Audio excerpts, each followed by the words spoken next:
Hello, hello, hello, beautiful people. We are back.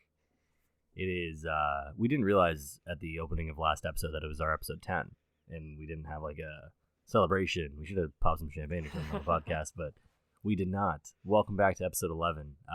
This is the post-Stuttgart episode, and we got a doozy for you today. This is going to be a fun one. We threw out an Ask Me Anything last night, or a couple nights ago, and it absolutely went crazy, so... We got some great questions. Thanks for everybody who sent in your questions. A lot of cool stuff to cover today. And I guess we'll start with the less interesting stuff and recap last week's regionals. But how was your week there, Kieran? I was all right. I unfortunately had to go to a funeral today. But around lots of friends recording this, played lots of Pokemon today. So I definitely lifted my spirits. But other than that, great week. Lovely. Yeah, no, it always sucks growing up and having to go to funerals and stuff, but at least Pokemon can take the edge off a little bit for you. 100%. Did you play any events last week? I don't remember. No, I took the week. Wait, did I go to? Was the League Cup last week? The one at face to face? I can't even remember. No, it was 2 weeks ago. 2 weeks. Okay, then no, I didn't play in any events. Okay, nice, good, nice time off. Yeah. Definitely felt a little bit burnt out lately. Just been like trying to do content. I play tournaments, like traveling. I also coach basketball, so definitely a well-needed break for me last weekend. Yeah, you kind of go through that. Like, you go on and off a little bit, like I do it all the time. This weekend, I actually had the opposite. I had, like, a big itch to play, so I went out and played, I played League Challenge and Banana Games on Wednesday. It is, like, a 33-person League Challenge. I normally would never go to that, but managed to get third of that one and play the nice. League Cup. Managed to top 8, but I got bounced, and then... on Sunday, I went to another challenge with Guardy, actually, and came third again. I think at 5-1. So, I don't know, like, normally challenges that I would not personally go to, I really felt like going to.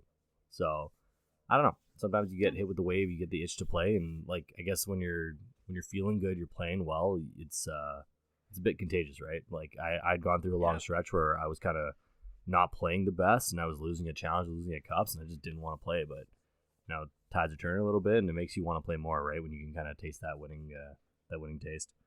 100%. Like, whenever you find a deck you love, or like there's a format where you do really well, like you're more incentivized to play. Like last year when I was like doing super well with Lugia, I'm like, oh yeah, like I love playing Pokemon. Like, it just felt so and then good. Like, but then you also had that phase where like you were doing well with Lugia, and you're like, yo, I hate this game. Exactly, right? It's always good. I love that. I hope everyone else is doing well at your challenges, a lot of your cups. It seems like there's a lot of events these days as people gear up for the holidays. Yeah. So before we hop into the Ask Me Anything, let's recap Stuttgart, what happened in Stuttgart, and then we will move on to previewing San Antonio a little bit for a lot of people I know who are going down this weekend. Neither of us are going down, but I know a lot of people are. And the Spurs play the Lakers on Friday night, so that's what you should all be doing. Nice. I mean, the Spurs are on a, I think, 16 or 17 game losing streak, so you guys can go watch that continue. You are seeing history. You get to see LeBron and Wemby. It's pretty good. Yeah, exactly. So, yeah, but talking about Germany here, or Stuttgart, as we like to say. Attaboy. I mean, the top cut was actually kind of interesting. Some surprises for sure. So we had lost Zard win the tournament, which I think that deck has been kind of flying a little under the radar for how strong it is. And then we had 2 Inteleon Urshifus in top cut and 0 Gardevoirs in top cut. So I think interesting top cut for sure. Lots of Comfy success. So I think that'll kind of shape some people's minds going into San Antonio. But why don't we start, Aneil, with the deck that won, the Lost Box Charizard? What are your thoughts on that? Yeah, that one's been on my radar for a bit. It just feels like... it feels like one of those decks that just like you get bailed out a little bit, and I don't mean like bailed out in the sense that like you don't have to be good to play the deck. You absolutely do, but I think the nature of the deck and the way Radiant Charizard's ability works, you have a little bit more leeway on if you don't start super hot. Whereas if your opponent's just like running over you, you're just closer and closer to your Radiant Zard. So I think you have like multiple things going for you in that deck. I really like the way this one was built with, I believe this one played DTE and Mirage Gate. So I really like that as well. I think it obviously accelerates how fast you can get to your Zard, and it changes your win cons a little bit. Whereas before with the old like Sable Zard, you had to just wait and just sprinkle with Sableye the entire game. But this is faster, it seems. It's a little bit nifty. It's got a couple vacuums in there, a couple counter catchers, so you are accelerating your your win cons. So you're getting to 10 Mm-hmm. of the lost one faster. You have counter catchers to pick off other Vs before they get down to 2 prizes, so you accelerate that prize race. And then you have 2 TM devolutions, which is just sick.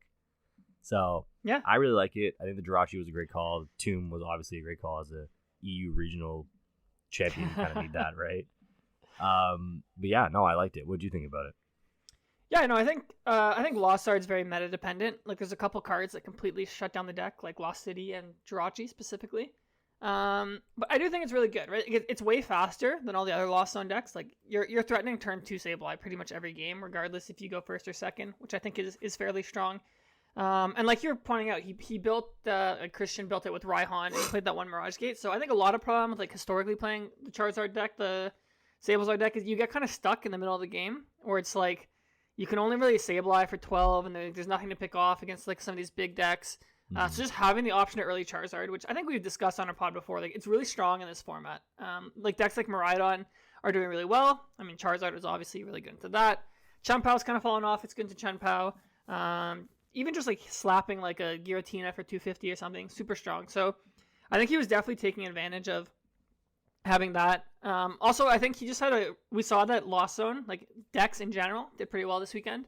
And just having that fast Sableye just gives you such an advantage in the mirror. So like I just clicked here on like his matchups, and it seems like, yeah, he was just like farming Lost Box. He was farming Charizard, which is kind of surprising to me because I feel like if they play Lost City, that's kind of a bad matchup, and Jirachi. But yeah, no, it's a cool deck. I think the problem with it going forward is like if it's on people's radar, like if people start putting Jirachi in their deck, like that's huge because then this deck can literally just do Cramorant and Charizard. Yeah.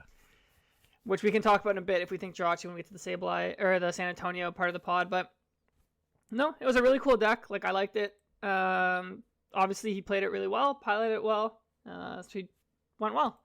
I think, yeah, interestingly enough, so yeah, I agree with everything you said. I think it's very like meta dependent on what it is, on what's around it and stuff. And you look at the metagame and the standings of Stuttgart in this scenario, and you see like, honestly, like it's really, really diverse. Like I'm just like scrolling down. There's so many different things going on. There's a Cloth. There's Mewtwo V Union. There's Entei Valiant. There's multiple Cloths here. Oh my god, there's so many. There's like 4. There's just so much going on, and like it kind of makes sense. Like this deck is obviously very meta dependent, but the way he built it kind of made it a bit more even into the field. I think with the Jirachi and the Spiritomb, you kind of even it out a little bit, and I like that a lot. Yeah, no, so definitely a smart build from Christian, a good pilot, great win for him. Yeah. Only other thing I want to talk about in the top cut here is we had 2 Inteleon decks in top cut. So I feel like Inteleon's a deck that it was picking up some like momentum. I think a lot of people were hyping it. It just hadn't been seeing the conversions. I think one got top 16 in LAIC. Because I think people were like, oh, like you got to play Iron Valiant now. Like we're done with this deck. But no, like Rapid Strike Inteleon did fantastic at this tournament. Like obviously 2 converting to top 8 is really good. Surprisingly, I think one of them lost to a Lost Box in top 8. Actually, I think they both lost to Lost Zone decks in top 8, which is kind of crazy. That's crazy. But yeah, Neil, what do you think about the Rapid Strike decks? I have seen this a little bit at some cups popping up a little bit again. Yeah, I was telling people on Wednesday at my challenge last Wednesday, I was like, it is such a Rapid Strike angle right now. Like, it just felt like it was a great call for this event, and it definitely was. I think that deck specifically, if you play the game, you're favored into a lot of meta. And the reason I say that is because you are very contingent on playing the game, which you do not do all of the time, which is, I think, what is one of the only things holding this deck back. Is just the fact that it's just generally kind of inconsistent, kind of all over the place. There's a lot of like researches. You're just praying you draw like an energy retrieval or water energy and a Rapid Strike. So obviously you're very contingent on that, and you're very punished when you only get out one Octillery and it gets knocked out or whatever it is. So obviously, yes, you're very contingent on playing the game. I like the matchup spread. I like a lot of things about it.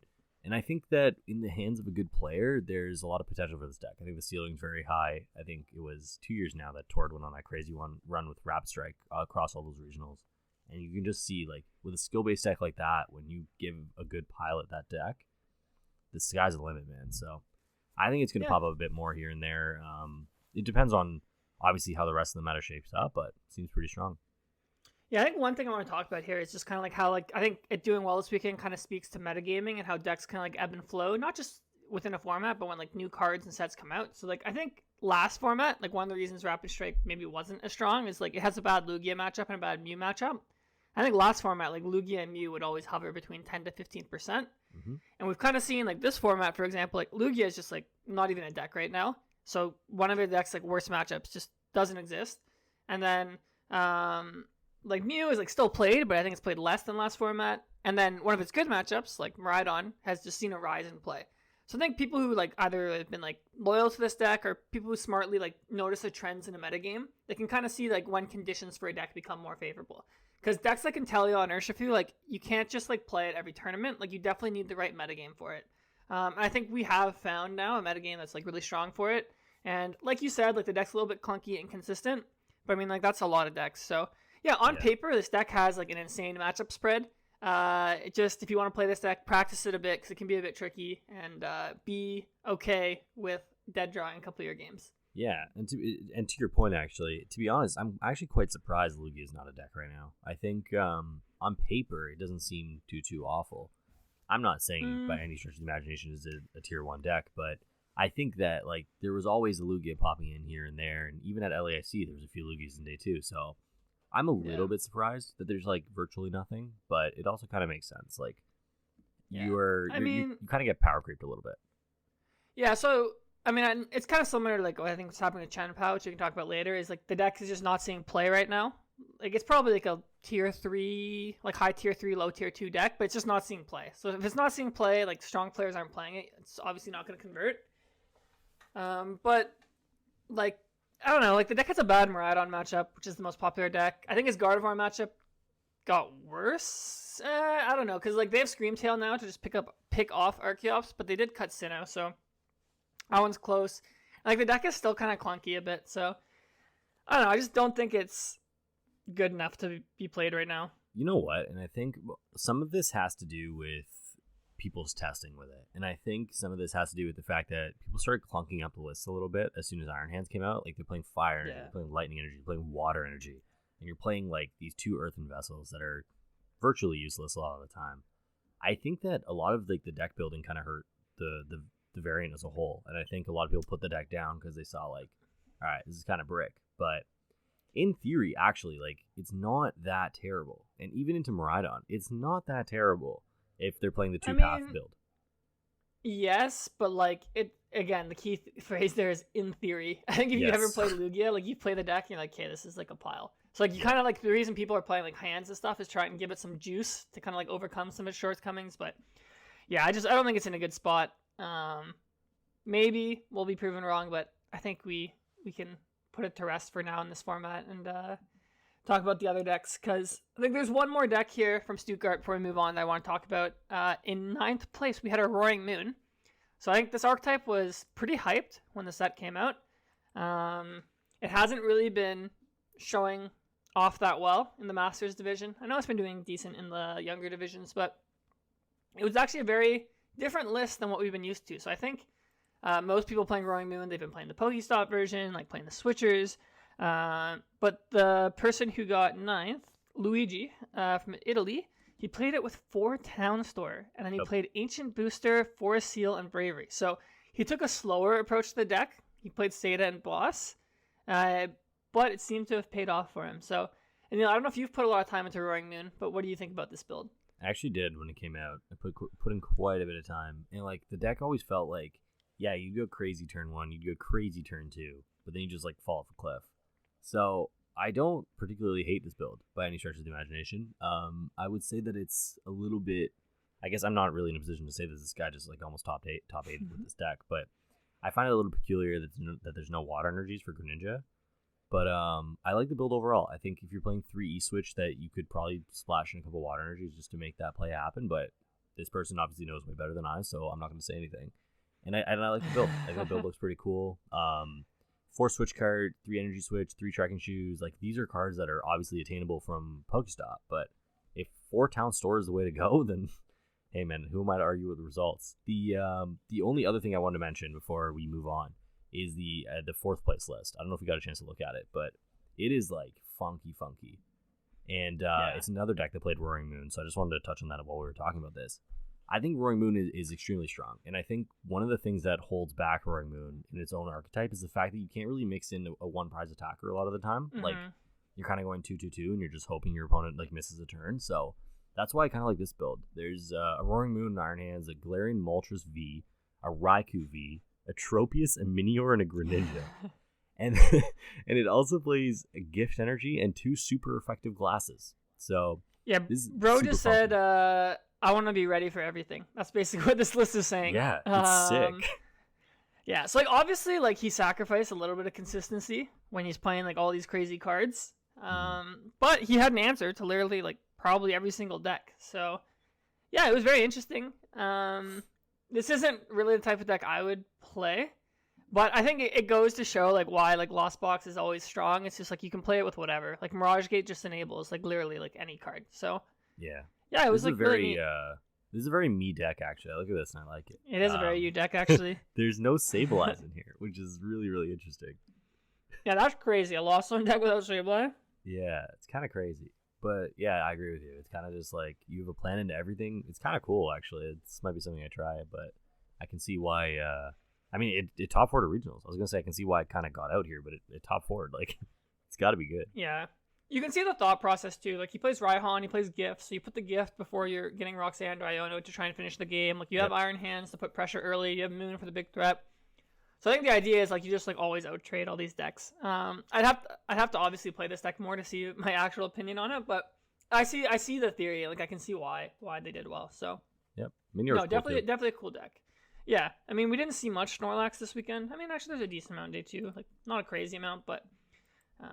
Well, a lot of the Snorlaxes that did well as well had a counter for Minior, so there was a lot of them playing DTs and Lost City. So, I mean, it's not great, but what's it called? One of the seniors I coach, he got top 4 and he told me he lost to like a Snorlax playing Pidgeot EX and Luxray V with DT. Yep, it's a real thing, and I think it's actually not the worst thing in the world right now because you just play the Lost City, you just bounce the Minior, like nice try, bro. Yeah.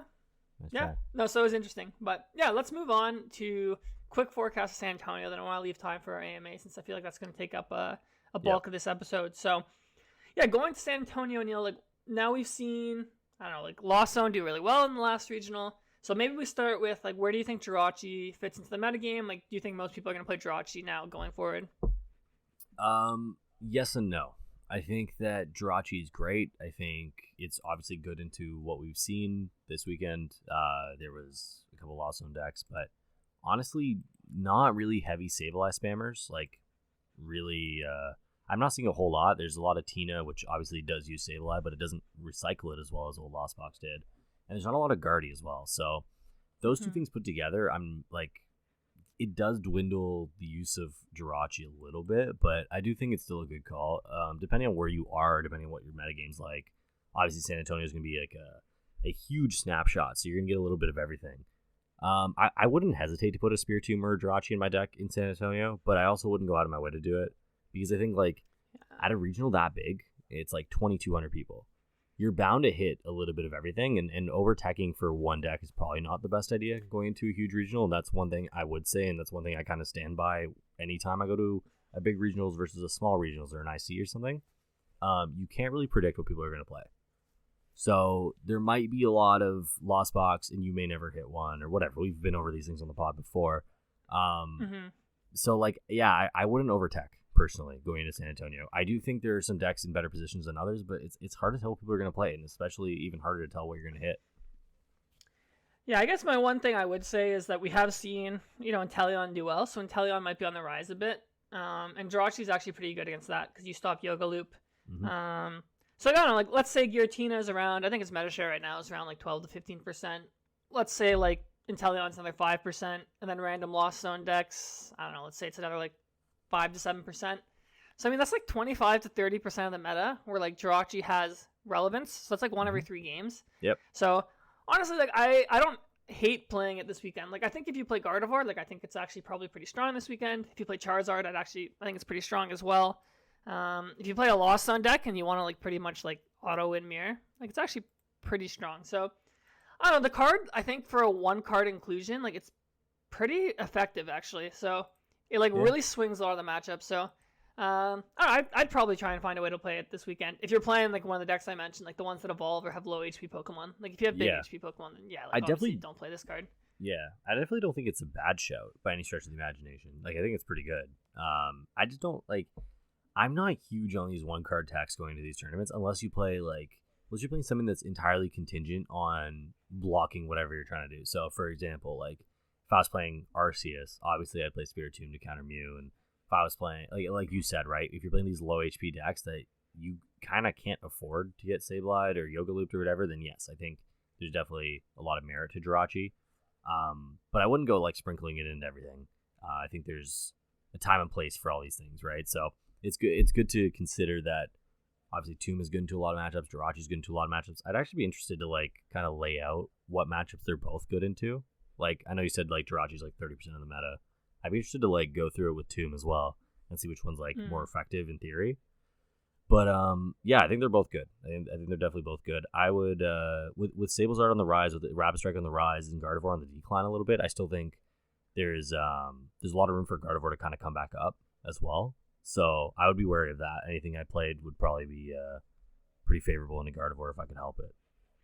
Yeah, I mean we've seen Gardevoir kind of like ebb and flow the past few events, not doing as well, but I think the metagame is kind of consolidated here to the fact. I think tier 1 is like kind of clear now. It's like I think Giratina, Gardevoir, Miraidon, Charizard. Those are like the big four. Like I think after that the decks kind of drop off a bit.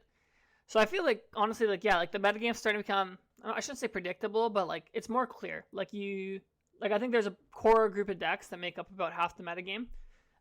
Whenever I look at like the day 2, like it seems like those decks make up like 55 to 60%.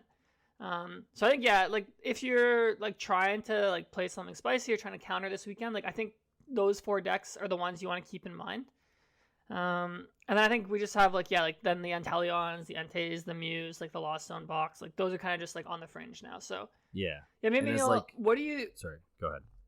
Oh, I was gonna say, what do you think maybe like of those are the 4 top decks, and like out of those 4 decks, like which one are you like liking the most right now? Well, yeah, that was actually what I was going to say. I was going to say that like it cleared up a lot and it's more concise than it was. And I think it's actually more concise that it's not concise in a sense where there's so many different variants that we didn't know were going to survive this last format. And like you look at this day 2 for Stuttgart and there's Mew, there's Rapid Strike, there's Charizard Lost Box. There's like just so many random decks that like you go down this list and you could probably find like 10 main archetypes. There's still Valiants, there's still like there's a Lugia here, there's obviously the Comfy Hands Roaring Moon deck. Like there's just so much going on that I think yes, it's consolidated for sure, and it's also consolidated in a way that it's like, all right, you can expect like these 8 decks, which is kind of crazy. But out of the top 4 that you mentioned, I really like Gardevoir right now. I've been playing Gardevoir a lot. I really enjoy it, and I think it has the most potential to outplay your opponents, obviously.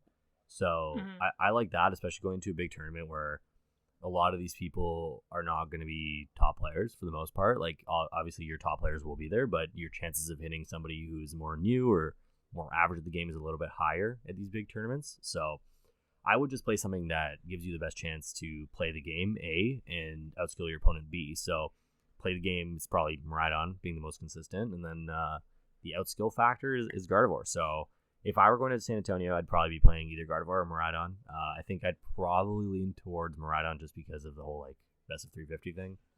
Yep. So that's where I stand. What would you play if you're going this weekend? Yes, I think it's actually interesting. So I think all of these decks, like in the top 4, they have like a 50-50 versus like one of them, like a 60-40 versus one of them, and like a 40-60 versus one of them. So I think you can't really go wrong with any of them. Like for example, like Miraidon, like 60-40 is Gardevoir, it's probably 40-60 Tina, and it's probably 50-50 like Charizard or something. Like Gardevoir, similar thing. So it's like, if you have like one of those decks in the top 4 that you've been playing, you're comfortable with, like I think just send it. Like I think if you want to do well, like if you want like the highest like floor or like average, just pick one of those 4 decks that we just mentioned. They're less prone to variance. Like the lists are more refined and more solved. They're just all tier 1 for a reason.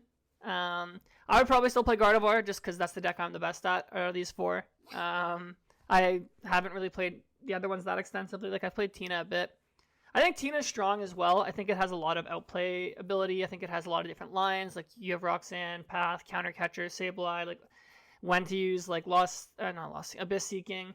So yeah, I think Gardevoir and Tina are probably my two favorites of these ones. Just my personal preference. But yeah, if you're going to San Antonio, you're looking to make day 2 or whatever, like probably picking one of these 4 is like the highest chance you have of making day 2.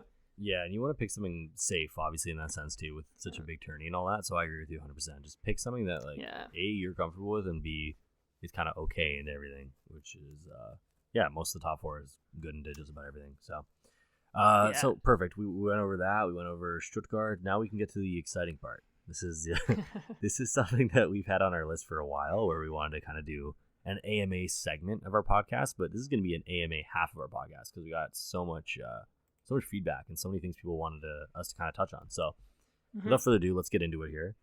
All right. So the first question comes in from Ivan A, saying, do you think there should be more regionals in Canada? If so, what locations do you feel would be best for Canadians that play Pokemon? What do you think here? I feel like my answer is going to be obvious. Yeah. More so about the second part. Yeah.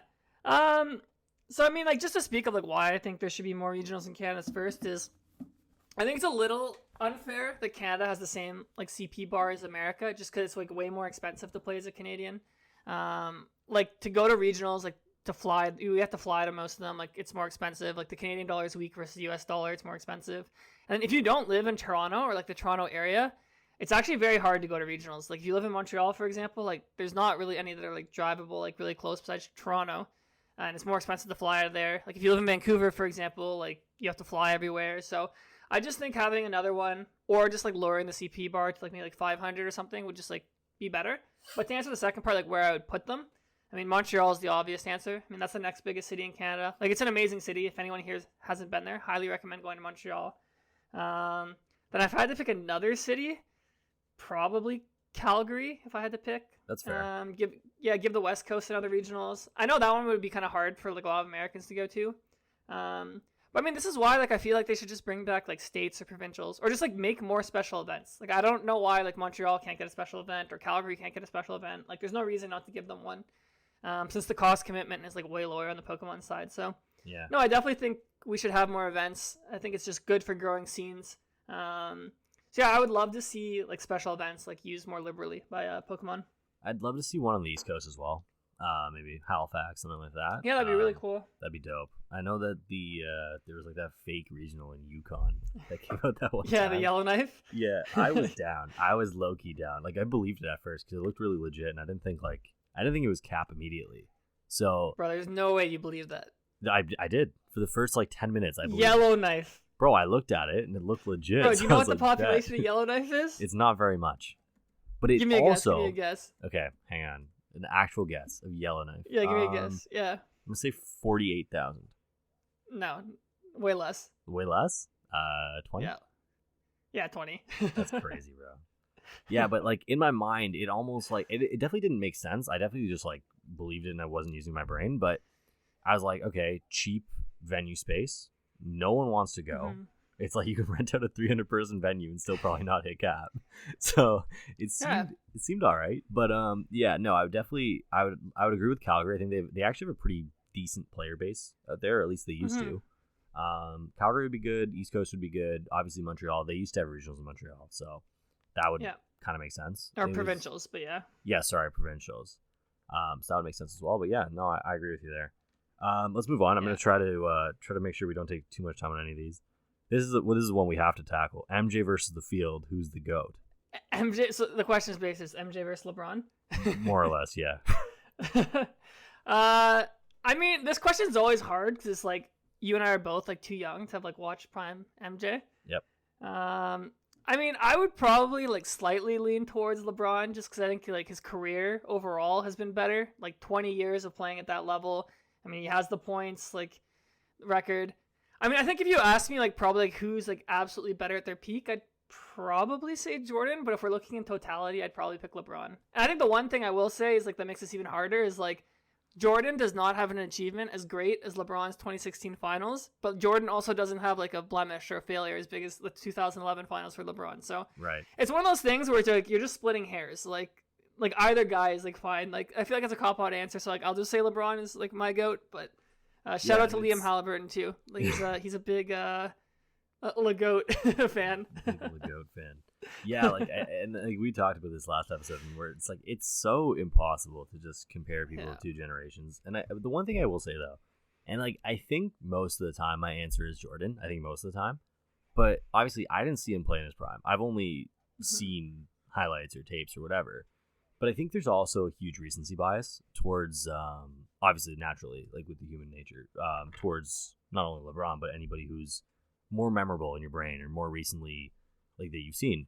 So I think that is a factor, but I also think there's a factor of like when you come after someone who is as great as Jordan, you're always going to be compared to them, right? So there's always going to be these little things that are comparative, whereas like people watching Jordan, in their mind, the entire time they're like, this guy is the best guy to ever touch basketball. So those people are really hard to sway. And like those people kind of grow up with that attachment, with that kind of like that configurement towards Jordan naturally. So I think that also adds a bunch of things to the fire. So my answer is I don't have an answer because there's great cases to be made for both of them. Whereas like if you ask me Ronaldo versus Messi, I can tell you Messi like full heartedly. Whereas like bro, sorry, go ahead.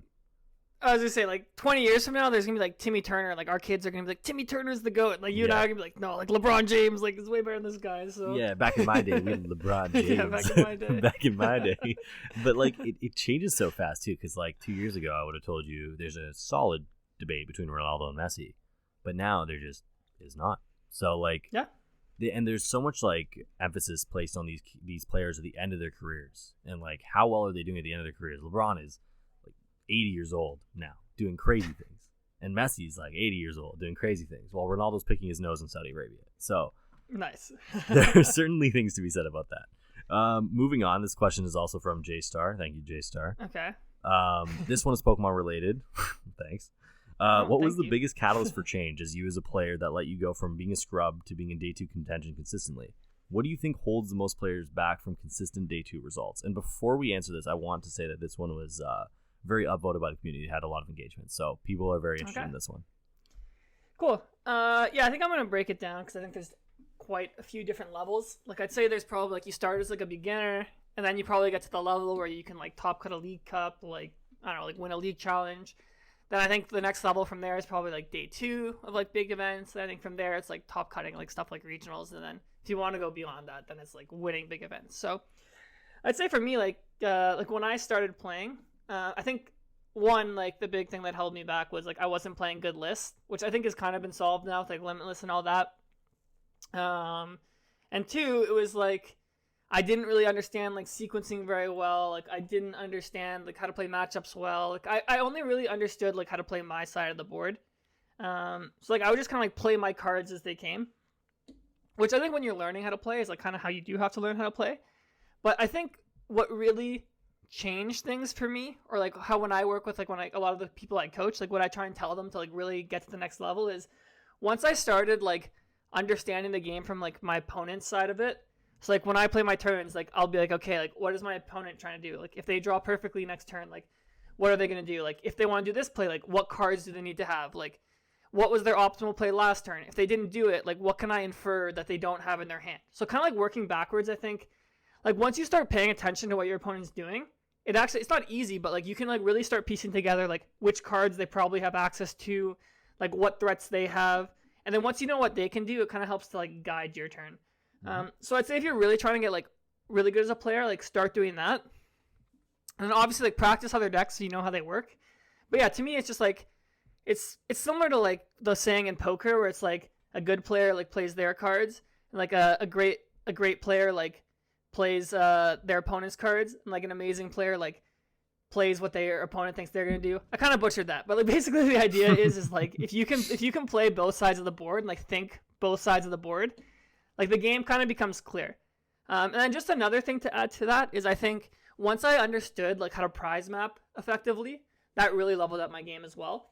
So when I say prize map, for people who aren't familiar with the term, it kind of means like planning out how you're going to take your 6 prizes.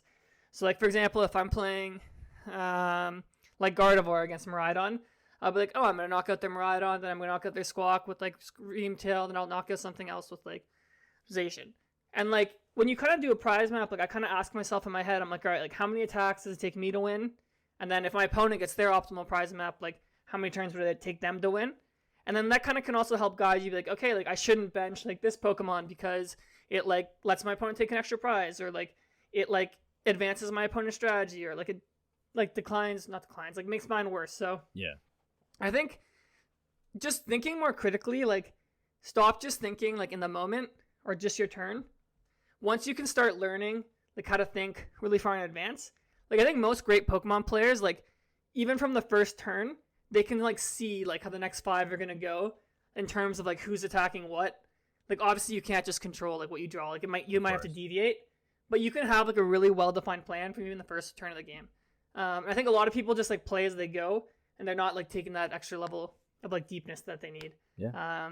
So yeah, that was a very long-winded answer. So Aneil, go ahead and give yours now. But hopefully that was good insight. You covered most of it. I think so in regards to the question itself, like directly to this question, what brought you from being a scrub to being in day 2 contention consistently? And the reason why I share this is because I think it can help other people as well. Growing up, I was a perennial bag fumbler. So when I got to pressure situations, and this mostly applies to sports, less about Pokemon, but when I got to finals, I got to pressure situations, whatever. I don't want to say I always folded, but I always did worse because I was in my own head, and like a mentality thing was holding me back. And so learning through Pokemon, learning through sports, and like there's such a close connection between those two things. But going through that, I ended up flipping my mentality entirely. So now I'm like, I like to say I'm like strong as a rock when it comes to those situations, and I actually rise up to occasions. And I think I go above and beyond to do well now.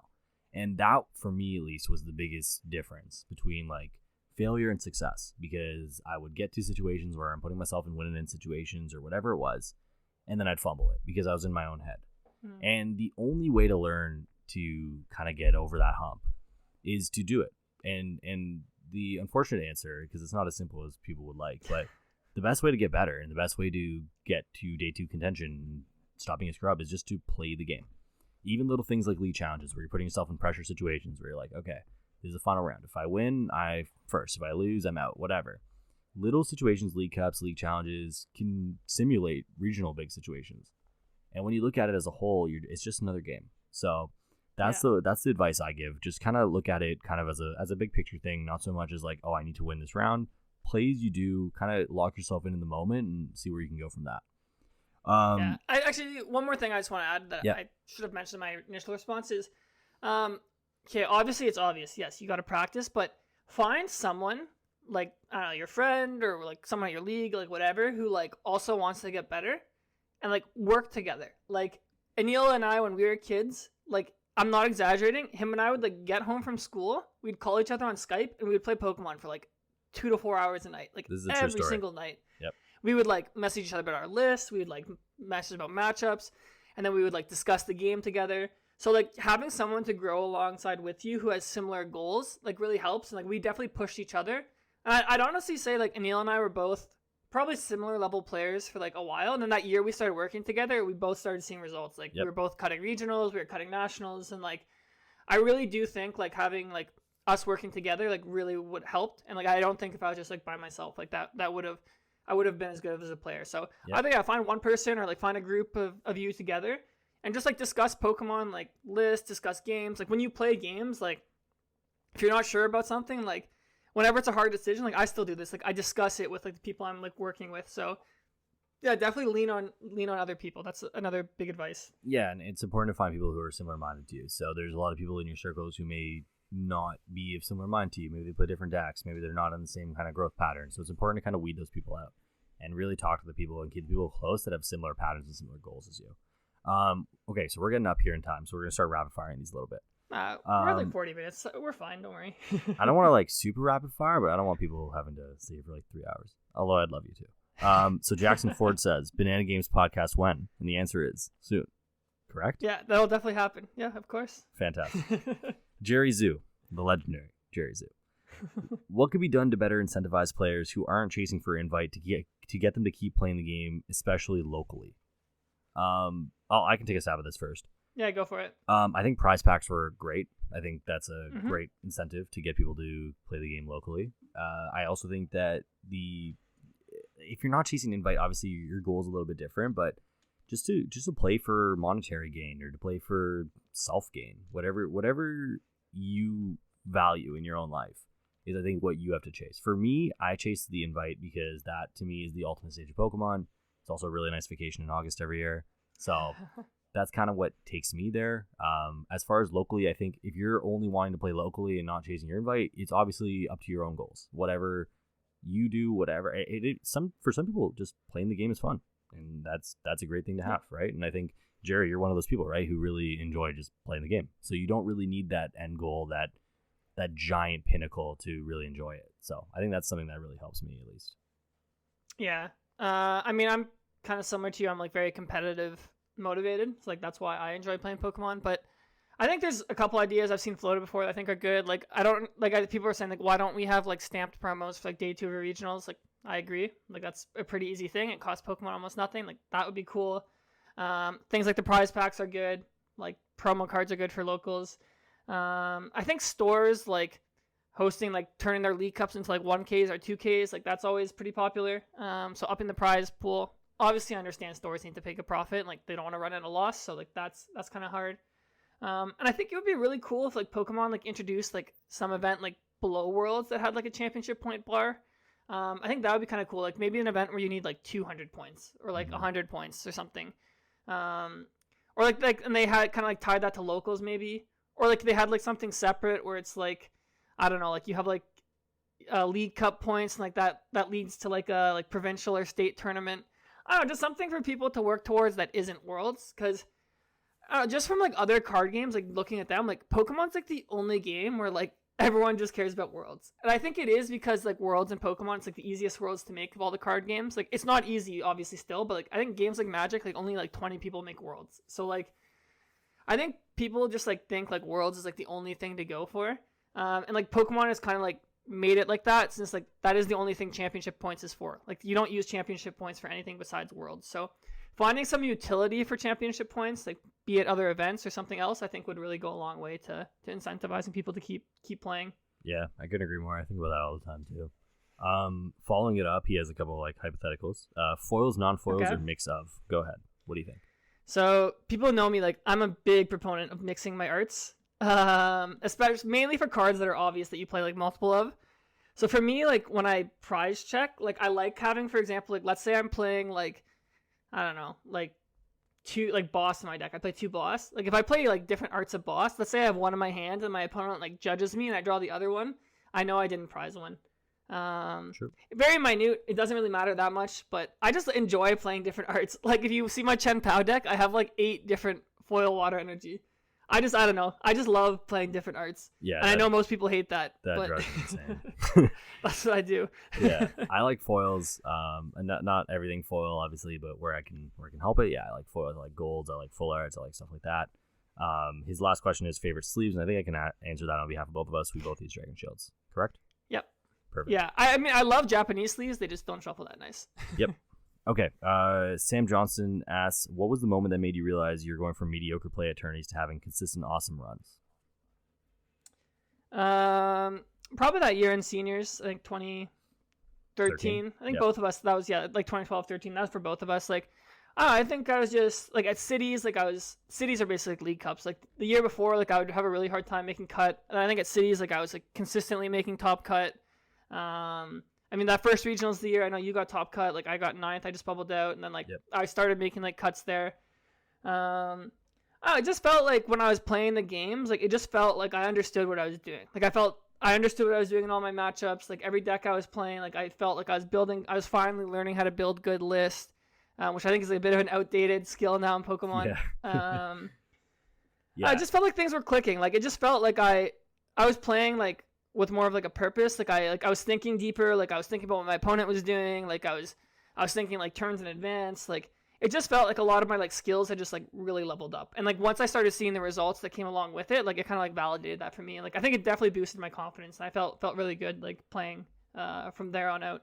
Yeah, I think for both of us, my year was also 2013 that I started feeling that. I think the difference was for both of us, to put it short, was that we found decks that we were comfortable with, and we kind of just kept playing them. Whereas before, I don't want to say we bounced around a lot because we didn't. We were kids. We didn't have that much money, but it was more so just like we were tinkering a lot with what we were doing. Whereas like I think you picked up Kling Klang that year, I picked up TDK, and we just kind of ran with it. So I think that was a big one for us, and I think we learned a lot that year. So 2013 is definitely the year for us. But it could be anything, right? It could be little things like debuting your first regionals or winning your first League Cup. Like those things all matter. Every single every single experience you get is positive. So like 100%. Like all the top players in the game like started somewhere. So 100%. Yeah. So moving on here, Dustin Ashford tweets in. This is an interesting one. I actually really like this one. How do you predict a meta and make a meta call before a tournament? And both for regional / IC type event or even a local League Cup. How do you go about it? Yeah, I mean, when it's a big tournament, it depends if it's like the first tournament in like a meta game or if it's like established. Like if it's established, like a meta's been going on for a while, like I feel like you can kind of like the meta's kind of clear. Like things aren't going to change a lot. When it's a new tournament, like for example, like LAIC, I actually do pay a lot of attention to like what people talk about on Twitter, what people play at late nights, what people on YouTube talk about, because that kind of like forms like the masses' opinion. And then I also kind of like I'm barely connected to like a lot of like players across the world, so like I'll just like hear like what they're thinking is good. So like for example at LAIC, like I was hearing like so much people talk about like Gardevoir, like oh it's actually broken like now with like AV blah blah blah. So in my head I'm like okay, like I know this deck is gonna be good. And then like other things like kind of like for example the example I gave earlier here with like Inteleon Urshifu, where it's like you can kind of see like how the metagame's shifting, and like if you think like oh this deck's probably a good play for a tournament, like a lot of other people probably think that as well. So you can go like one step ahead of the curve and be like, okay, like I think this deck's gonna like rise in popularity. And then for locals, like it really depends if you play in an area with big locals or small locals. Like back when we were kids and we had like smaller locals, or like for like seniors or whatever, like people like kind of had their own favorite decks. So like it was kind of easier to metagame because I can just be like, okay, I can just like counter Aneil's deck. But now in Masters, to be honest, like I don't really metagame our locals that much. I just play like a tier 1 deck or tier 2 deck that I'm comfortable with. Like our League Cups are always like 50 plus people, so like it's kind of hard to like metagame it. And I think people in general in locals just play their favorite decks. So you can get a good sense of like what all your locals' favorite decks are. Like you can kind of like predict the metagame. It's a little bit more predictable. Yeah, I think I agree. At big tourneys, at ICs specifically, I've actually been lucky to be quite successful over the years at IC specifically, and not so much at regionals. And I think a lot of that I can attribute just to the fact that for ICs, I always just counter the best deck. Because at ICs, everyone's kind of that mentality, like, hey, I'm at an IC, I paid X amount of money to be here, I want to just confirm that I can get 60 to 80 CP from this event, I'm going to play the best deck. And by countering the best deck and by taking a good matchup into that deck specifically, you already put yourself at an advantage, in my opinion. Obviously, it doesn't work for everybody, but that's kind of how I approach it. Regionals, I try to take more of a broad approach. You never know what you're going to hit. The size of the regionals also matters. What's hyped up going into it also matters. For local League Cups, I would say it's more so dependent on your local meta. You know people a lot better. You kind of know who's going to be going where. And a lot of people, like, the one thing I've noticed about League Cups is when people start doing well at League Cups, they tend to stick to the same decks because it's just easier. Like, you don't really want to change up too much, and you realize that on any given day you're playing 6 different people. So you can kind of metagame for League decks depending on what League Cups, depending on what you think you're going to hit. So I think that's always a very valid strat. Also, I just want to point out, like, if you play, like, one deck at a League Cup, like, it's kind of random what you hit. Like, we say this all the time, but, like, if I play, like, Inteleon to a League Cup and I hit, like, a bunch of Mew, I could, like, go to the League Cup the next day with the same people there and, like, hit, like, a million Lost Zone and do well. So, if you're good with the deck, like, League Cups are just a numbers game. Like, you'll eventually, like, make top cut as long as you're, like, playing solid. Yep. Moving on here, Josh DeJesus. This is my favorite question on the list, by the way. I thought about this last night at the bar very extensively. Oh my goodness. Which 5 Pokemon are you and Ciaran adding to your basketball squad? Or for Aneil, 2 strikers, 2 defenders, and a keeper for soccer. I'll let you start. Okay, well, I mean, this just depends. Like, do Pokemon get to use all, like, their psychic powers and stuff? Like, no, pick legendaries? Like, no cheese. No cheese. Okay, no cheese. Okay, so I definitely want, like, a lockdown defender. So, you know what? I'll probably pick the Iron Hands as, like, my center, maybe. Like, those hands are getting some big blocks. Yeah. So I got him. I like that. I need... You don't need actually 5, just a couple outstanding players. Okay. I want a Pokemon with some hops, some athleticism. Like a Spoink? Nah, but Spoinks doesn't got the size, right? So I need some size to go with the athleticism. Okay. Machamp? Who's a Yeah, Machamp's like a beefy boy. He might be a good like power forward, like backup center for me. Yeah. I was thinking like maybe my boy Blaziken. You know, I feel like he's got some power, some swagger. You know, that's my small forward right there. Okay. I was thinking. I feel like Lopunny jumps really high. Like I'm not sure, but I feel like it does. Mm-hmm. So maybe like Lopunny can be like my star, like my scorer. She might be a turnstile on defense, but that's okay. Lola Bunny from Space Jam. Exactly. That's that's probably why I was thinking that. Yeah. And I need a point guard like to anchor my team. So, like who's a good floor general? I feel like I want a smart Pokemon for this one. So maybe like a psychic type that's like a little athletic. Yeah. I don't even know what you would choose. You can get like a Mew. Like maybe nice and shifty. Yeah, I was thinking Alakazam. Maybe I feel like got that like old man wisdom. Alakazam. Good fundamentals. Yep. Okay. Yeah, maybe I'll pick Alakazam. That's my squad right there. I like that. Okay. For soccer, okay, so I already thought this over. I was like at the bar, like just watching the Leafs game, having a beer, and I was like, wait, this is like the best thing I can think about right now. So I really extensively went over this. So in net, I have Snorlax. This is obvious. Oh, nice. Yeah. That's an easy one. Playing defense, it was kind of a hit or miss between like, do I want like that pacey center back or do I want that big boy? So I settled on a bit of both. So I have Garchomp on the right side and Donphan on the left side. So the boys are hunkering it down. If Donphan gets beat in the air somehow, Garchomp's like speedy enough to get there. My two strikers. Now this one was interesting, because I also thought like, what if I just like cheese a Rayquaza up there and he just like flies into the net? So in the interest of not entirely cheating, I think up front I'm having a Luxray because that boy's just fast. And then I want I want like a hold up striker. I want someone who can like just kind of hold up the ball and pass off to Luxray. So I'm gonna put Hisui and Gudra up front. Yeah, rolling iron, baby. So, thank you, Josh. Thank you, Josh, for sending in that question. That actually made me think the most out of any of these. TCG Godet writes in, and this is the person who hosted the League Cup that I was praising on Twitter. Myself and the other person were discussing after your comment yesterday about the store was what makes you as a player want to return to a store for tournaments? Okay. I mean, I assume they're saying like League Cup. So, yes. Main thing is they run it on time and efficiently. I think just League Cups in general are just like a big commitment in your weekend. Like, it's nice when like you finish a cup and it's still like 3 or 4 p.m. Like, you can go out still, do all that. So I think that to me is the biggest thing. I mean, like prizing is like important, but I feel like people just care about points. If it was like really big prize pool, like maybe I would go somewhere since I feel like the EV for me would be like higher. But like I don't know if that really matters that much. And I think finally just like nice judges, like. They're well trained, like they know the ruling, and like they're not combative with players, like they're nice, like growing the community. So those are probably like my top 3. Yeah, general overall experience I think is the most important thing. So fast, like seamless, like not 2 lunch breaks and a breakfast break, like stuff like that is all very helpful. So yeah, nice judges, people who know what they're doing, and a good environment. So I think all those things. Yeah. Factor also a store that smells nice. Oh yes, yes, hygiene is important. This next one is sent in by PokeDrummer97. We're gonna leave this one for next week because I think this one is a longer-winded conversation, but I'll read it out just in case. Going over like stuff on odd or different rulings, such as if I Yoga Loop you on turn 2 of extra time, like straight up stealing your last turn, more like obscure rulings and how that may affect the game. So we'll go over that next week. I think that's a interesting topic we can go over when we have a bit more time. Andrew Estrada, the GOAT, writes in, what is the Manta GOAT leaderboard? And the answer is neither of us are on that, so it doesn't matter. Okay. I'm just playing. I actually don't know what the GOAT I don't know who's on the GOAT leaderboard either. Yeah, I don't know. I go there like 3 times a week, but I never stay for the tourney, so I don't know who the GOAT is there. I'm sure they're great. I think I played 1 Manta Locals. So am I on the board? I think we're both on the board, but like it's not like anything relevant. I won like season 1 of like Manta leaderboard or whatever, and then after that I was just like, okay, I'm good now. I'm good. We're in the Hall of Fame.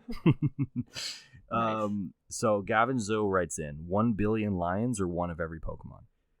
Okay, it's Pokemon, bro. Like Dialga can literally like pause time. Like yeah, Dialga would auto 1 billion lions by itself. Bro, you could tell me like 1 trillion lions. Like the Pokemon would still win. Like just get 1 Pyroar. Jack Knight writes in, how to make your testing group communicate well together to practice and refine to be good enough to win a regional. And I think that's supposed to be a question. So, like, how do you get your testing group to do that? Like, how to make a testing group, or like if you already have one, how to like get them to? I think it's like you already have one. And you're trying to like figure out how to like work together and like communicate and refine your efforts in the best way possible. Yeah, I think there's a couple approaches you can take. Like, so for example, like Azul's group, like they all play the same deck. So you have everybody working on the same deck. So you're really refining like one archetype, getting really good at it, like understanding its matchups, getting a good list, which I think is a fine approach. But I think it's a little tough since I think most people like, especially if you're not like at the highest level, it's kind of hard to just switch to like one specific deck. So people like playing their own archetype. So I think one thing for a group is maybe if you have experts or just like good players of a certain like of different decks, like maybe you have one guy who's good at Charizard, like one girl who's good at like Miraidon, like something like that. Like you guys can like work together to like test those matchups against the person who's really good at it. I think that's really good. I just think like talking a lot, like kind of like discussing what you think the metagame is going to be like what tech cards you can play, I think is good. And I think when you practice with like purpose. Like don't just play games against each other and like don't do anything. Like play games against each other, record the results. Be like, all right, if I play Charizard against Gardevoir, like we play 5 games, like write down who won, write down why they won. And then also like I am a big proponent of playing open-handed when you're testing, especially with your group. Just so you guys can like discuss like every single play, because maybe you're like missing a play that like someone else can spot. So you think like a matchup's not good, or you're like, oh, like I'm losing this game because like I'm not drawing well. But I think when you have a group and you're working together, like you basically have like 2 to like X minds like working together. So I don't know, just like having everyone play together, like maybe like 2 people play, like you have 2 people like watching as well, I think is really good. And it helps once you have everyone working together, you can kind of like figure out the optimal way to play things. So those are some tips you can use. Different for everybody, obviously, but find what works like best for your group. I think for me, my answer would be similar to what we discussed earlier, in the sense of like find like-minded people. So a lot of people in like a bigger testing group are not like-minded, right? Like it's just natural. Find people who like not only vibe with you, but vibe with your ideas and want to like create something productive out of nothing. Like the worst thing you can do is like press people to be like, hey, do you want to like same 60? And they're like, maybe, and you have to convince them into it. I think like people are on the same wavelength who agree like, hey, we should both tackle this together. We should go about making the similar archetype together is a great way to go about it if that's what you want to do. Or honestly, sometimes like personally, my best runs have been when I've disassociated completely, when I kind of just did my own thing, because a lot of the time, like at least I find that I like think and I really value people's opinions. So when I hear things and even like passerby talk or whatever, like, and I hear people saying like, oh, this is sick, whatever, I'm like influenced in the sense where I'm like, oh, okay, maybe it is sick. And it kind of like clouds my opinion of what I think I know. So I found something for me specifically that works is just kind of not like muting it all, but taking everything with a grain of salt. So some people work better in a team, some people work better individually. It's about kind of finding that balance. Yeah, I think also when you work with other people, they can check your biases, right? Like if someone really, for example, like if I love a deck like Chen Power or something, I'm like, oh, like this matchup's free or like whatever. Like someone can be like, no, it's not. Like you're just like, you like it too much. So you like kind of get those like rose colored glasses sometimes. So yeah, I think just having like, lots of people to discuss with like obviously helps you find your blind spots. Yep. Billy Chan, good guy Billy Chan, wrote in what to play for San Antonio. We kind of already covered that, but yeah, one of the top 4 decks for sure, I think. Play Cloth. Play Cloth. Yeah, I agree. Play Cloth. LDF, good guy LDF also. What's both of your favorite decks that you've ever played to a tournament? I already know your answer. It's the title of this podcast. Well, I mean, I don't know if that's my like favorite deck I've played to a tournament though. I don't know. Oh, I guess the question is a little bit different. Yeah. I mean, like Kling Klang is probably my favorite deck of all time, just because like I won nationals with it when I was a kid. Like that was my first deck when I became like a really good player. That's why our podcast is named the Shift Gear Podcast. But I would say like I actually really love playing Flygon Excelgor. That's probably my actual favorite deck if I like remove like sentimental reasons. Like whenever I play old format, like that's probably my favorite one to play. So I'd probably say that deck. Okay. It's just really fun. Other than that, I'd say I really liked when I played Mega Gardevoir, like at NAIC one year, like the one that has Despair Array. That's one of my favorite decks I've played. I played Tool Drop to a Cities one time. That was really fun. There was like a Sigalith that ability, like for anyone listening, was like you can have up to 4 tools. There was like a Trubbish where it's like 20 for each tool in play. Like the deck was like tier 3 garbage, but like it was super fun to play. So I really like that deck too. Yeah, it was a cool deck. I was gonna say personally that my favorite was my 2013 Worlds build, which was Dark Red Garbodor. It was kind of like obscure at the time, but Mhm. I actually don't think that's my favorite. I think my favorite was actually what I played in 2017 to NAIC, which you can actually see on Limitless. It is an awful, awful build, but I enjoyed it because it was like it was a Lucario GX, Zark GX, Lycanroc GX, like Alolan Muck, like just cluster of hell kind of deck that I just like threw it all together, and I think 72nd place. yeah, I think why I enjoyed it so much was because that was kind of like my return to the scene. Like I had taken a long time off, and I came back, and that was my first like big run in a long time. So it kind of just hit different for me. So I think that's my answer to that. The deck sucked, but it was a lot of fun. And like, you know, when you do well, like for that first time, or you do well for the first time in a long time, it just kind of hits different. You enjoy everything. So Yeah. that was definitely a big one for me. Serge Tino writes in, what is the best way to practice for big events? How much time do you put into practice? Do you practice versus every meta deck? And how do you build your perfect 60 cards? Okay, lots to break down that question.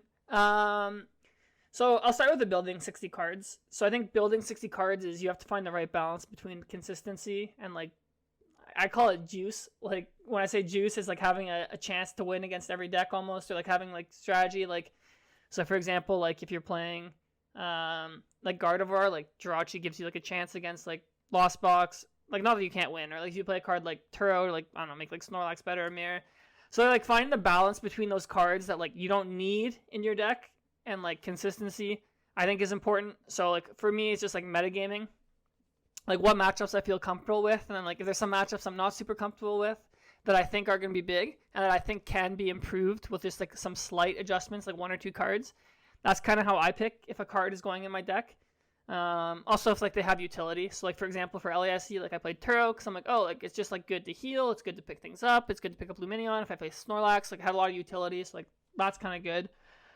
In terms of testing, like to be honest, like I don't test a crazy amount. I mean, I play a lot of Pokemon. Like I do a lot of coaching during the week. So like through my students, I also play a little bit. Like I do tournaments. For me, like I actually lean really heavily on my network. Like I have a lot of players who I trust. So if they tell me like this matchup is like this card is good because of this matchup, I normally trust them. And I feel like I'm at a point where like I've played so much Pokemon in my life that like my fundamentals are pretty solid. So I find like if you've played Pokemon for a while, like you know how to sequence, like you know, like I don't know, like what order to play cards, like how to make end games. So I think definitely once you start getting like a stronger base knowledge that like carries through no matter what the format is, no matter what the deck, that just comes with time. So I think whoever's listening here, like if you're like a newer player, like it might take you a few years to get to that point. And also like with that base, like if someone tells me like on paper or through text, or like they just tell me in person like how to play a matchup, like I'm pretty good at just like retaining that, like understanding what they told me. So yeah, I think just like one of the big things is like leaning on people you trust. Like it's almost like outsourcing your testing. Is that, but like yeah, if I'm gonna actually play games, like I just sit down, like I figure out the matchups that I'm comfortable with already. Like I don't even waste my time practicing those. Like any matchup that I know how it goes, like I'm not gonna test like Gardevoir against Charizard. Like I'm not gonna test Gardevoir against like Miraidon. I'll test like Gardevoir against Tina, for example, because that matchup's like more fluid. Like there's lots of different lines. Like I'll test Mirror because there's lots of different lines.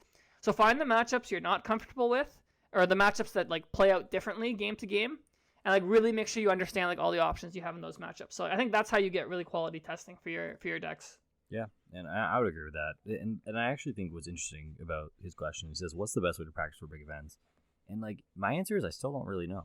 I've been playing this game a long time, and I still don't really know, because prior to TCG Live, I was a big advocate of like, yeah, PTCGO testing, like just get in your reps, like even if you're just playing against yourself, like whatever, just get in your reps.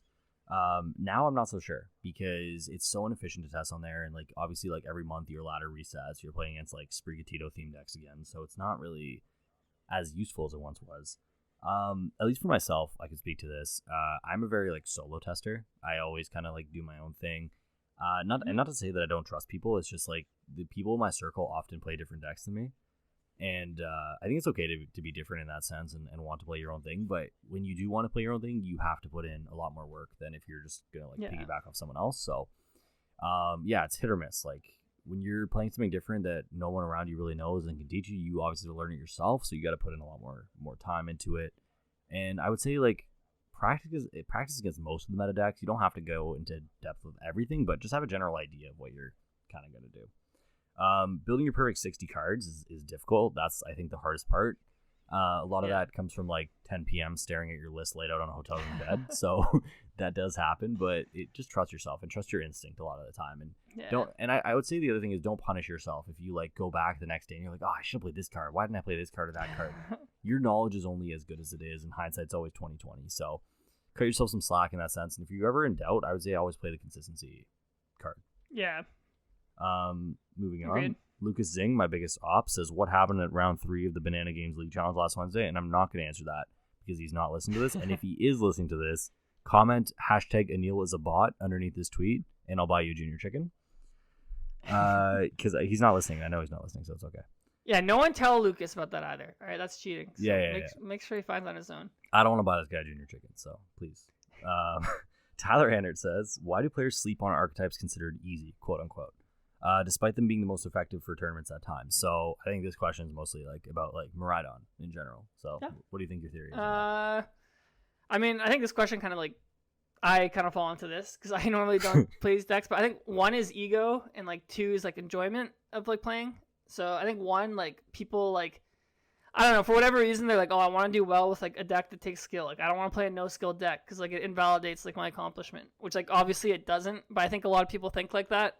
I think the other thing is like there's also an illusion that these decks like have less like, I shouldn't say illusion maybe, but like they in general have less like skill ceiling or like different plays available to them. Like the games are like different. So people kind of stray away, but like that doesn't matter if a deck is just like crazy strong. Like for Miraidon, like Iron Hands, very strong. Like being able to ride you, very strong. So yeah, it's linear, but like it's strong. And like for me, the reason I usually stray away from these decks is like the enjoyment factor. It's like just me, like as someone who plays Pokemon, like I love decks that like evolve. Like I love decks that have like all these fun plays to make. I think a lot of people who play like have that as well. I used to always say like my biggest weakness as a player was like I would like never play tier 1 because I would just love playing like decks like Flygon, like I was mentioning earlier. So I think it's mainly a combination of those two things, just like the ego and enjoyability that like kind of like stops people from playing these decks.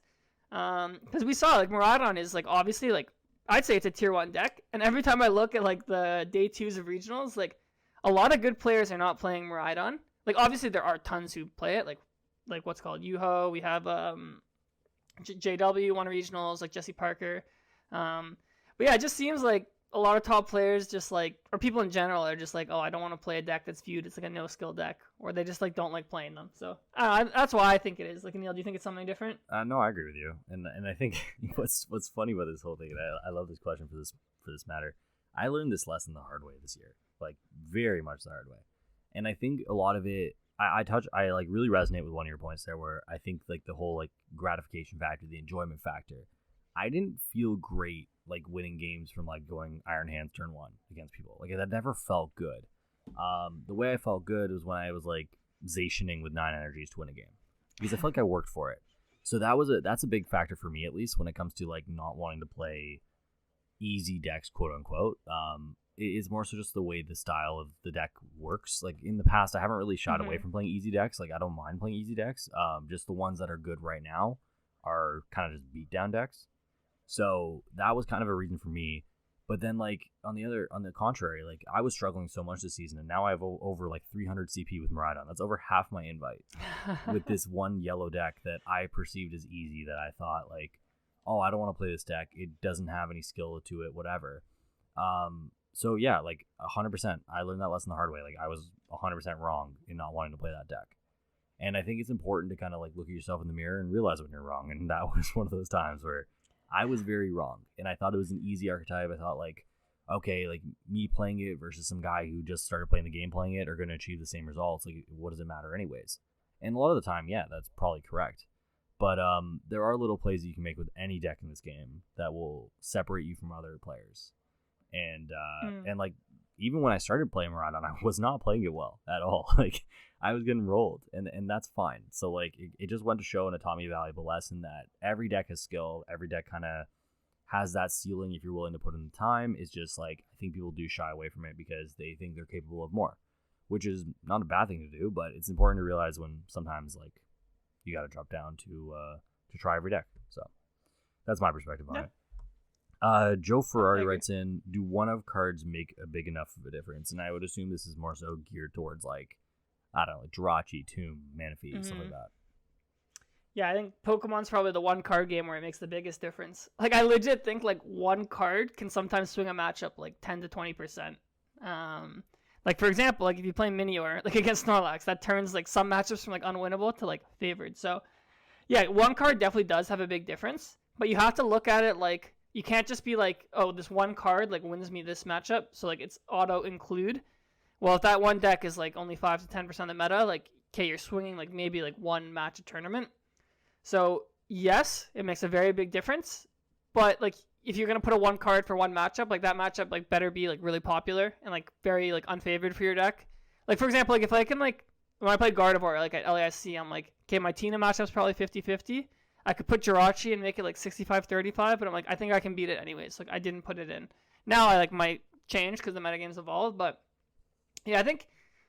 Try and find, like, I've said this before in the pod, like, if you're going to put a card in your deck, like a tech almost, like, try and find a card that has utility across multiple matchups. But, like, yeah, sometimes just, like, if you can swing a matchup, like, I don't know, like, maybe, like, 20% from one card, then, like, yeah, it makes a big difference. So, yeah, I'd say that's basically my answer. I think the big thing, too, is, like, and this is, like, one of the things that we used to think about a lot last season when, like, Mew was running around and Drapion was a card. So you're, like, looking at this one card and you're like, this card swings this matchup by, like, over 30%. So do you play it?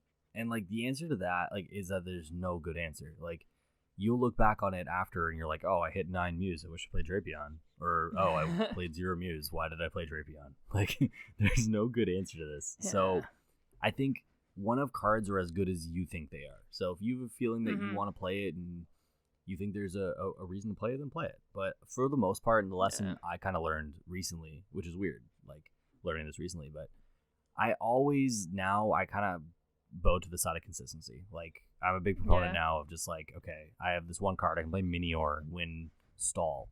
But I'd rather just play the game and just figure out, like, all right, maybe it's a 40-60, whatever, but at least 40% of the time, I do have a chance. It's not like it's a 0-100 or 10-90, right? So I think if that one card takes your, like, 20-80 matchup to a 50-50, yeah, like, I think it's definitely worth the play, but err on the side of consistency the most you can, especially at big tournaments, because you're playing 27 games a lot of the time. Because you have to weigh what you're taking out, right? Like, just for example, like, let's say I'm playing Minior. Like, let's say I take Ultra Ball out of my deck to play Minior. Okay, so, like, let's say I win my one Snorlax stall match I play. But, like, how many games am I, like, not winning because I don't have an Ultra Ball when I drew Minior? How many games am I losing because I start Minior? So, like, yes, like, it has, like, a huge effect in that one matchup, but something like one Ultra Ball, like, over the course of, like, 9 to 15 rounds could be the difference between setting up in a game or not. So, it's hard to quantify, like, something like that, but, like, that's just something you should be keeping in mind. Like, if you're going to take a card out of your deck, like, always ask yourself, like, okay, like, what situations does, like, this next card help? Yeah, that would hurt. When overall. You're testing as well, like, remember all the times that you drew Minior where it could have been an Ultra Ball, or like, because it's so hard to quantify. So when you're testing, I think that's the most important time to kind of reflect on that.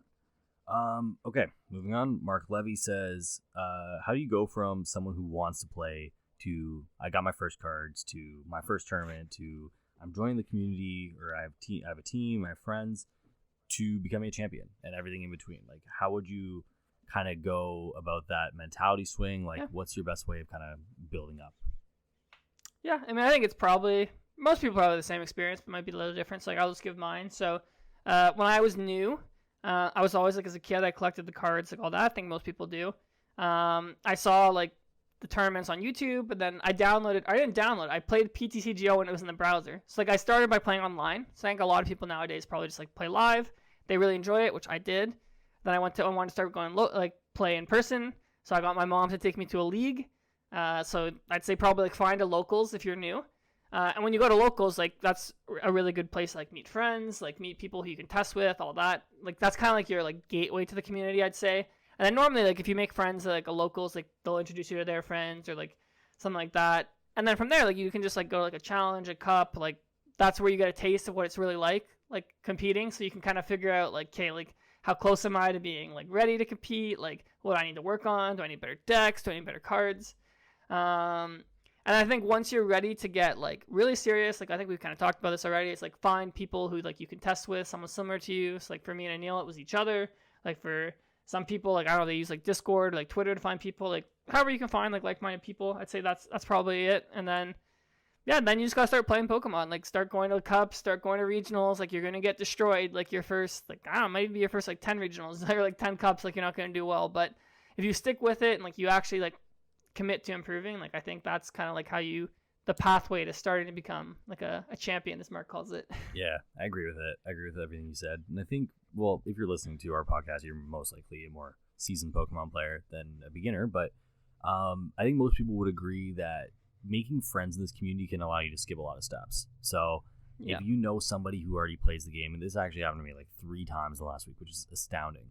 But like 3 friends that I had from high school were like, and they might be listening to this, and if you are, like, shout out to you guys, man. They're like, what do I do? Like, is this deck good? Is this something I can do? And I was able to point them to the correct resources and like kind of get them on the right track. And you can kind of skip so many steps in this day and age by like, oh, here's Limitless, here's Pokebeach, here's the Facebook group to buy cards, whatever it is, right? So making friends is really your best tool, and knowing people is always going to be the best way out, because when you need something as well, and like you're in a league cup, you're in a league challenge, you're in an ID situation where you can just ID with someone, they can help you out or whatever.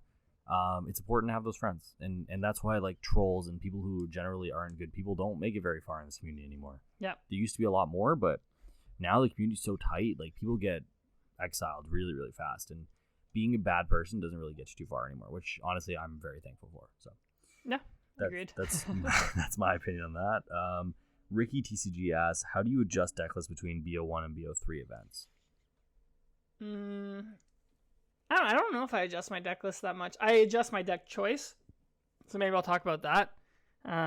Like some decks are better suited towards one format or the other. Like a deck like Gardevoir, for example, it's actually better in it's obviously still good in best of 3, but it's better in best of 1, because like a deck that's prone to tying a lot, like you'd prefer just to play best of 1.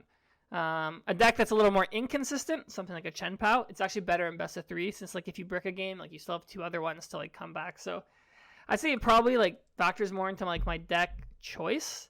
But I don't know if I like change my list a lot depending on like best of 1 or best of 3.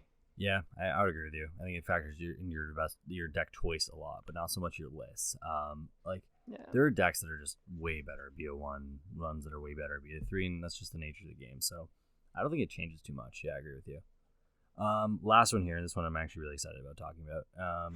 Okay. Kisa asks, Kisa, sorry if I butchered that. For the average player, is testing Rogue for professional context a waste of time? And where does Rogue testing become reasonable? Do you mind if I take this stab at this? Yeah, go for it. Okay, so when it comes to Rogue testing, it really you really have to define what Rogue testing is. So a lot of the time, and like the times where I've been successful with Rogue decks, specifically personally, is when I took like a tier 1 or tier 2 archetype and kind of put a spin on it.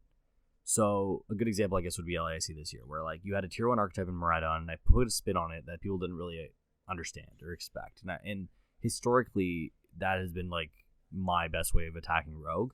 So I would say no. I don't think testing Rogue for professional context is a waste of time by any means. I think in any tiered system, there's always going to be some sort of like counter to the counter or whatever it is. And a lot of the time, Rogue decks don't really fall under counters, but they more so fall under their own entities that people just aren't always prepared for. So like a modern day example would be something like, I don't know, like Reggie Drago V-Star, or like playing Reggies or Reggie Drago like Lost Box, whatever, right? Those are decks that people aren't tested against, and they don't really understand what they do. And I think there's a huge surprise factor that comes in with playing decks like that, because a lot of people are very dependent on like streamlining their games and dependent on like, oh, I know this matchup, I have to get out X, Y, and Z. And when they don't have that like knowledge, and not even knowledge of what your cards do, but knowledge of how to play a matchup, it can kind of really throw people off. So I don't think testing Rogue for tournaments is a waste of time at all. I think every single tournament we look at our day 2 results and we're like, how did this get here? So I think there's definitely a way to go about it. You got to figure out what works best for you. But for me, it was always like tinkering top tier decks and kind of putting a Rogue twist on them. And I think testing it you have to test based on your goals as well. So if you're walking to NAIC and you need your invite, you need 60 points to get your invite, you're probably not playing Rogue. But if you're playing for funsies, like you're just chilling, you want to play a league challenge, whatever, do it. Why not? Because it's a bigger story if you make it with a Rogue deck than if you go 4-0 with Gardevoir, for example. So that's my take on it. Yeah, I mean, my take on it is like, if you're trying to just like, if you're newer, like more intermediate, like you're trying to get better, like I think it's the answer is like probably like, yeah, you don't want to be playing rogues just because like you could just spend that time playing like established archetypes and like getting good at those. But like, yeah, like if you enjoy playing rogue decks, then like, yeah, I guess it's not a waste of time. It's just harder to do well with the rogue deck. Like there's a reason that like we have so many established metagame decks is because like they're proven, they're tested. The one thing I will say about playing rogues is it definitely helps you understand like get like up your understanding like the metagame and like how decks work and like how to counter decks and like deck building. Because to play a rogue deck and to be successful, like you have to accurately predict what the metagame is going to be. Because the whole point of a rogue deck is like you're countering like what the decks are good. So like for example, when Mewtwo v Union got created, Sander and his group are like, oh, like Palkia is going to be a popular deck. So what if we like play Mewtwo v Union since Palkia can never hit more than 200 damage? So they had one, a very strong understanding of what the metagame was going to be like, and then two, they were able to like deck build with that in mind, figure out what a deck's weakness is, and then counter it. So I think it is good from the sense of like learning stuff like that. Like even if you don't end up playing the rogue deck to a tournament, it definitely does help you get a deeper understanding of like deck's weaknesses and stuff like that. But yeah, it's just like there's so many people who play this game now. Like there's so many like online tournaments that like it's really hard to have like a true rogue. So like yeah, like it's almost like having like a tweak, like you're saying, like on an established archetype is like more realistic. So yeah, like if your main goal is just tournament success, I'd say yeah, it's probably your time's better spent just like playing an established deck. But if your goal is, I don't know, like Aneil was saying, like to like not to just play it safe, like you're going for a win, you want a deep run, you want to like be satisfied playing a rogue, then like yeah, like play a rogue. Like I think it's definitely more fun to play Pokemon that way. Yeah, I agree with you, and I think there's a lot of like emphasis when you first start out on wanting to play with your favorite Pokemon or wanting to play with your favorite cards, and I think that's cool. It's cool to always explore that, kind of get that out of your system, so you can like kind of move on and take it more seriously when you want to. So with that being said, we're an hour and 21 minutes into this episode, which is by far our longest episode, almost double. Yep. If you're with us still to the end, thank you so much for sticking with us. I mean, this was a hit. I really enjoyed doing this. I love the AMA stuff. Yeah, it was really fun. Yeah, we can we'll do it again in a couple weeks and look forward to hopefully recapping some big regionals in San Antonio next week. So if you have any feedback for us, thank you for following us at all times. We're going to be doing a holiday giveaway as well, so stay tuned for that. We're giving away a 151 Pokemon Center ETB, which is a huge prize for anyone who wins that, all covered by us. That is a big prize. This is a thank you for everybody listening and, you know, all that stuff. So Merry Christmas if we don't see you. We will see you, right? Yeah, it's still 2 weeks. We're good. Yeah. We're good. We will see you all next Wednesday, and have a great week. Good luck in San Antonio. Yep. Later. Peace out.